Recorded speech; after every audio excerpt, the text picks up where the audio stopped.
কেমন সেটা দেখার জন্য আমরা আজকে একটু কথা বলবো আজকে। আসসালামু আলাইকুম। কেমন আছেন? মোটামুটি ভালো ইনশাআল্লাহ। আচ্ছা, আজকে কি অবস্থা মিষ্টি কুমড়ার বাজার? আজকে মিষ্টি কুমড়োর বাজার একটু উঠেছে আর কি উপর দিকে। উঠছে না? হ্যাঁ। বলেন দেখি। দাম আপনার 25 টাকা কেজি সর্বোচ্চ। এইটা দাম কত যে দেখা যাচ্ছে?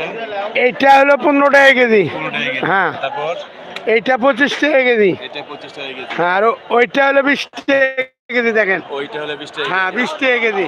আচ্ছা, ওইটা 20 টাকা কেজি, তাই তো? হ্যাঁ, বাজার বন্ধুরা, এটা হলো 20 টাকা কেজি। আর গতকালকে থেকে আছে দামটা কেমন? গতকালকের চেয়ে আজকে 2-1 টাকা বেশি বাজার উদ্যোগ হচ্ছে। হ্যাঁ হ্যাঁ, চাহিদা কেমন আছে বাজারে? চাহিদা আছে মালের, কালকের চেয়ে আজকে ডবল চাহিদা। ডবল চাহিদা আছে। হ্যাঁ হ্যাঁ, আজকে সব মাল তো বিক্রি হয়ে যাবে মনে হয় হ্যাঁ নাকি? ইনশাল্লাহ মোটামুটি বিক্রি হয়ে যাবে। রাত রোদ উঠছে, আকাশ ক্লিয়ার। মিষ্টিলাও বেশি খায় রোদ উঠলে। আচ্ছা আচ্ছা, ঠিক আছে। আপনি মোবাইল নাম্বারটা বলেন, মনে আছে? 01715 45 28 93।